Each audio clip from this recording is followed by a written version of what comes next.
Hello everybody, welcome back to Let's Play Hearts of Iron 4 New Orders America. Let us continue on from where we last left off. I don't care about lost production units, that's fine. So we have some foreign policy decisions we can make. Well, here's the thing, do I need to worry about that?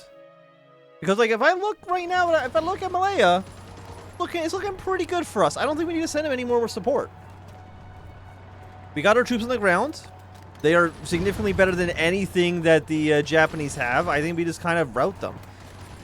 Like they have what, a handful of divisions. They have like a tank division here, which is like, it's fine. They'll lose their city here. Okay, they did cut us in half a little bit, which is a bit of a pain in the ass, but the other America.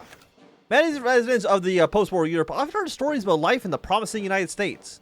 Children listening intently as their grandparents spoke of immigrants going from rags to riches within a few years of their arrival. Seeing how the fatherland neglected to print stories about life in the United States, citizens under the jackboot could only rely on their relatives for an accurate portrayal. It was uncommon for foreigners to contemplate whether there truly is poverty in the promised land of America. Michael Harrington's novel, The Other America, debuted in bookstores across the country today. The novel discusses the issues of poverty in the United States and exposes readers to the significant number of Americans living below the poverty line. Harrington claims that many poor residents live in social isolation and are not commonly seen by the middle or upper classes. He calls for politicians to take immediate and remedial action to rid the country of every aspect of poverty. Critics to the novel disagree with Harrington's socialist tendencies, but many readers agree with the call to action. The book has already gained influence on a number of politicians in the capital who want to create a better country for every citizen, rich or poor.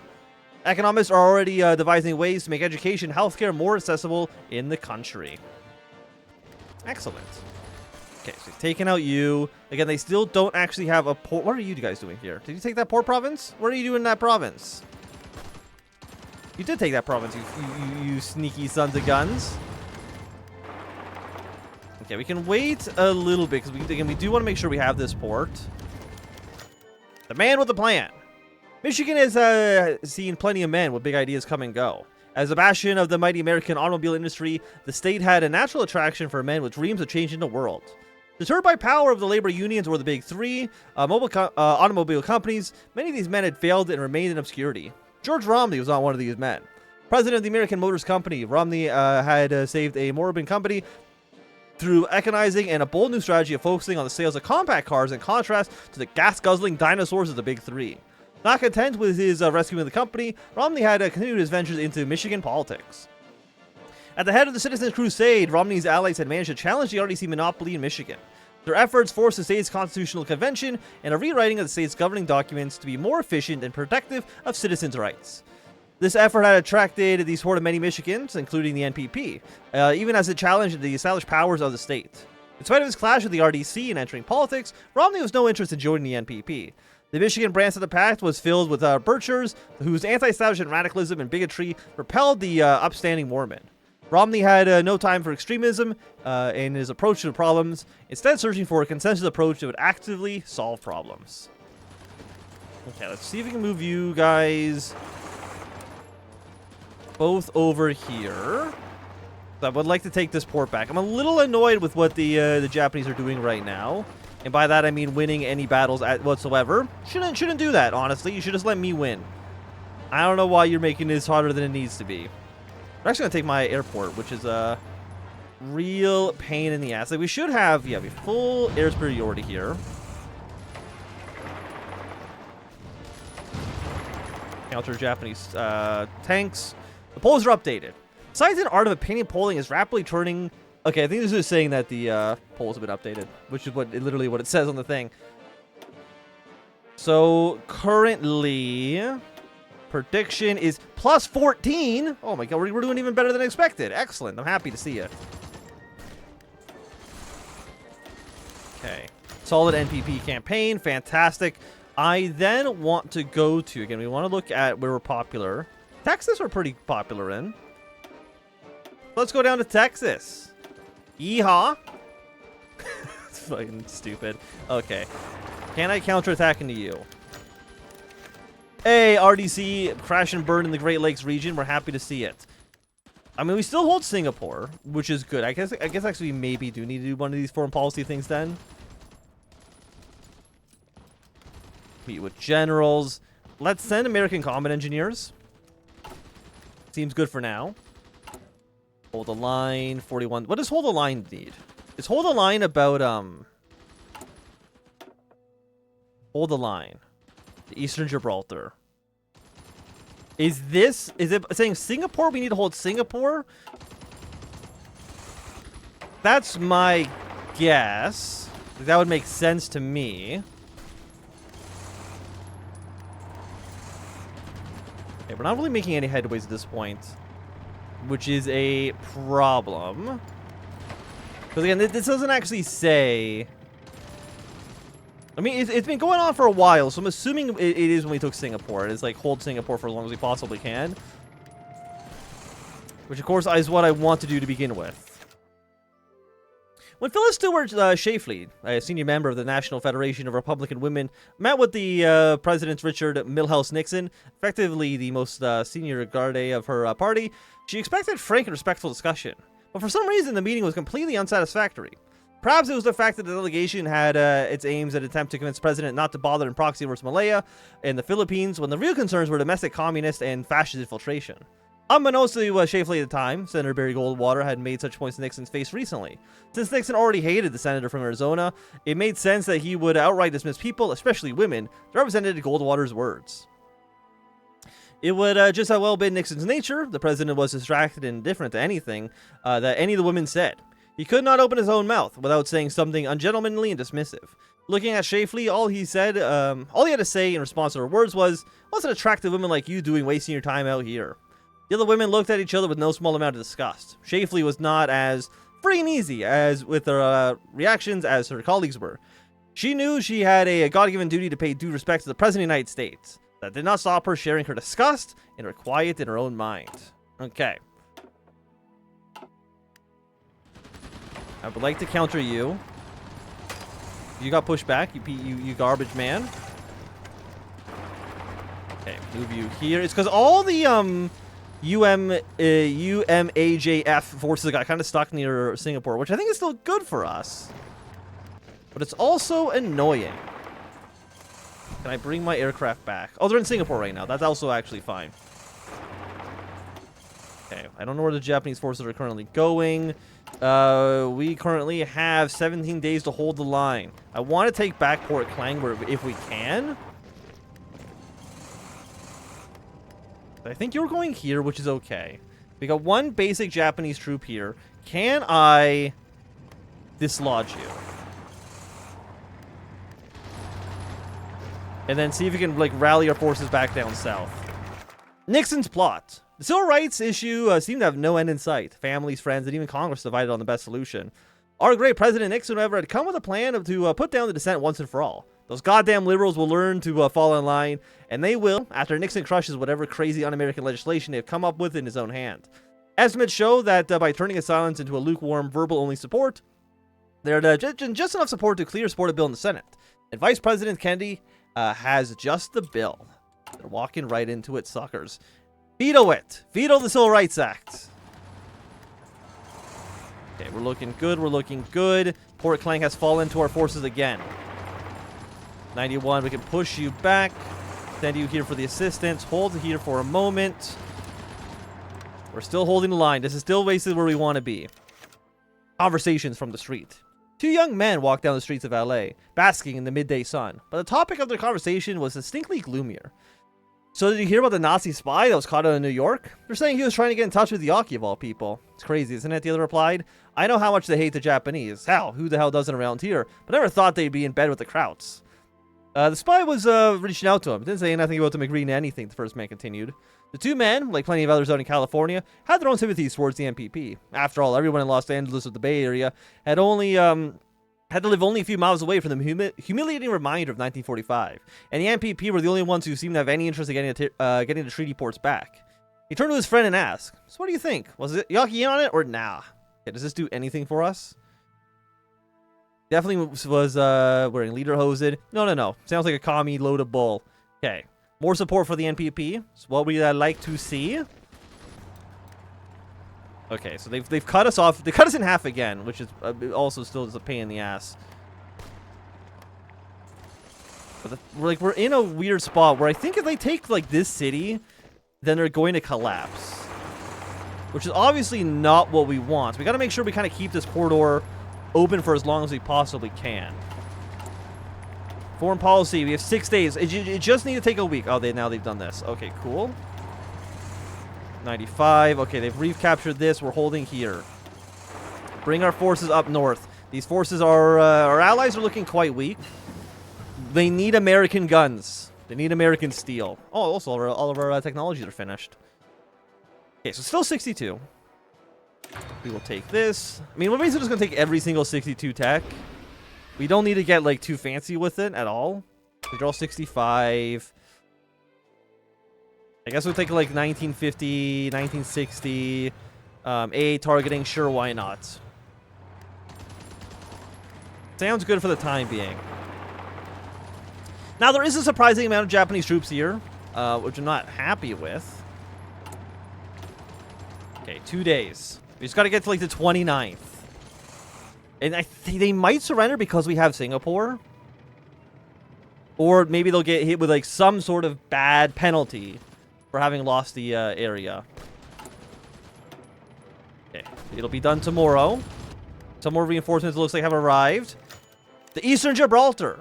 The sun rose over a broken beach, shanty shores, and picturesque beaches, reduced to a charnel house of slaughter and suffering. Singapore, Shonan, Britain's former eastern bastion, the fulcrum from which Japan projected its influence in the Straits of Malacca and the Indian Ocean, a fulcrum which now lay in rebel hands.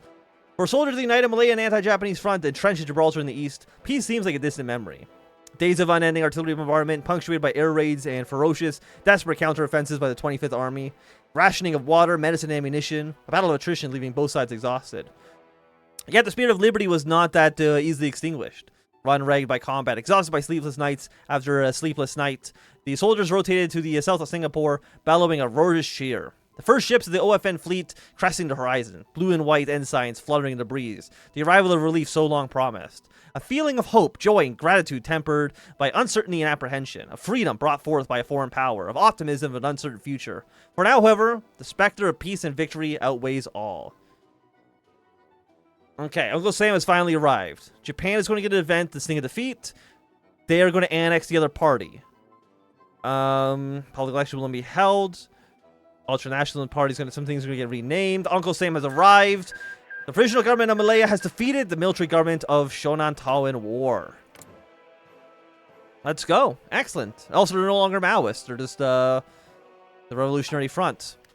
Well, that works out for me. Are you guys stuck here? Okay, no, they're going home. I was going to say, you're not stuck there forever, right? Are you in the OFN?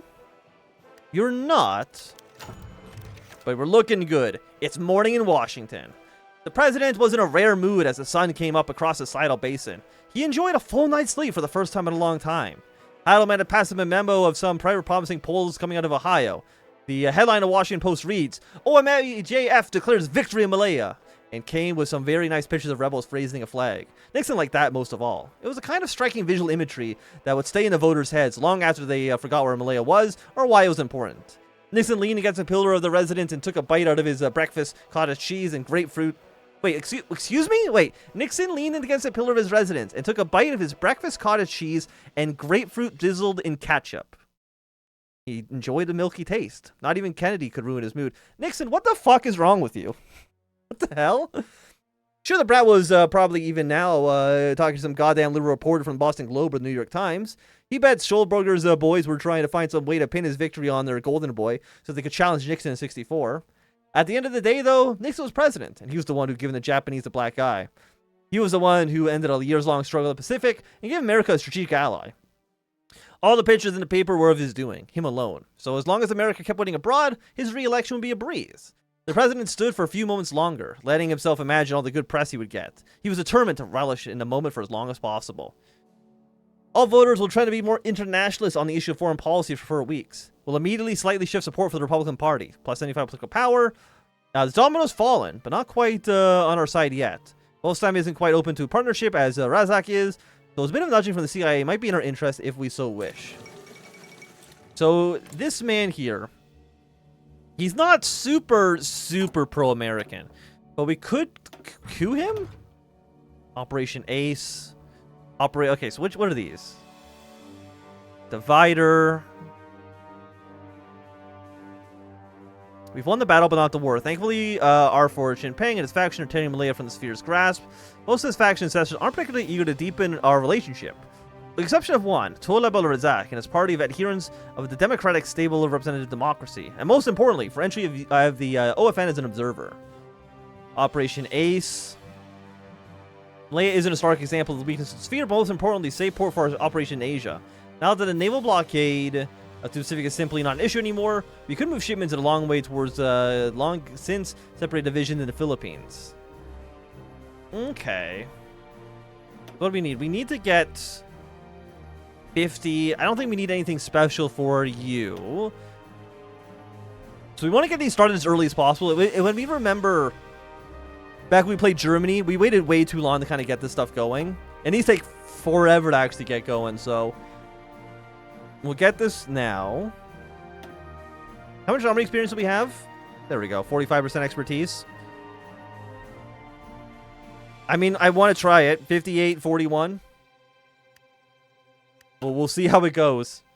Like, you're welcome, Malaya, for winning the war for you. But now I also need to coup your government. It's kind of like... That's politics for you. That's politics for you. Okay, civil rights act of 62. But the thing is, like, we're vetoing it no matter what. So, like, it doesn't even matter. Where do we want to... Again, we don't want to see votes here. Some in the north. Oh, Texas not even having an election. I'm stupid. I shouldn't have even focused on them in the first place. Georgia? How do people feel about us? We do sport higher. They're extremely nationalist, which I guess is not, like, super surprising. Everybody is high. Who's, like, the most progressive? Florida? What a sad state of affairs. I guess we'll campaign in Florida. Not that I think it matters too much one way or the other. National Progressive Party victory in the 1962 Lao election. Laos is, I think, still Japanese. Pro-Japanese. So we don't care that much about it, but that is A-okay. What else have we got in here? Can't talk to any of you. All 12 of the progressives support it. 36 out of 50. So what are our numbers here? 12, 15. Oh, I mean, more than enough support. I mean, unsurprisingly, the nationalists aren't going to support it too much, but that is not a surprise to anybody. Again, do I care about maintaining the coalition at all? Whole business summit, balance, advise and consent. Because again, we don't want a strong RDC if we want to go NPP. So I guess we're not going to do anything with them for now. We're just kind of banking our political power. Because what we need it for in the future, you never really know. New Prime Minister of Australia. Send you guys to Purple Army. And we're looking good. We're looking good. Democrats are willing to negotiate. Nobody's willing to negotiate. I'm assuming that's because we're doing the Nixon route here. Media slams Nixon. Although President Nixon's sweeping electoral victory 2 years ago may prove that he once enchanted the American people, it seems that the magic that swept them into the polls in 1960 is wearing off for many of them. And many of those people also happen to be journalists and nationally syndicated newspapers. Headlines riddled with pun-laden insults seem to be everywhere, and titles like Nixon needs fixin', Tricky Dick in a pickle, and lawlessness and disorder fill the newsstands. Their main source of ire is the rising tensions of the civil rights movement in the South, and especially the president's inability to properly contain it. The man who once staved off nuclear Armageddon, or so we would claim, now seems powerless to stop a bunch of student protesters and racist hoodlums from squaring off, and his image is deteriorating as a result. And Nixon, who seems impish and anemic, and compared to Vice President Kennedy's charm and charisma, needs all the positive press he can get. All they can do now is hope that they will eventually change their tune. Although we cynically insist that the press has a grudge against him, they will simply not let go. So the nationalists will get more popular, the Democrats will get more popular. Does it say in here? No, that's just talking about the city. I don't know exactly where it says how, like, popularities. So if I click on you, it doesn't actually do anything. If I go to, I guess I can't actually do any of this yet. I can't click anything. Okay, that's fine. What's the prediction, by the way? Still plus 14. We're still going to be, it's still going to be like a 40-60. The RDC is still going to have a overwhelming majority, but we'll be almost on equal footing, which I guess is good. But I'll say that at least right now is going to be a good time for us to end this episode of Victory in Malaya. Like, we're doing well. We're doing well. We're doing great, actually. See you tomorrow. Have a good day and goodbye.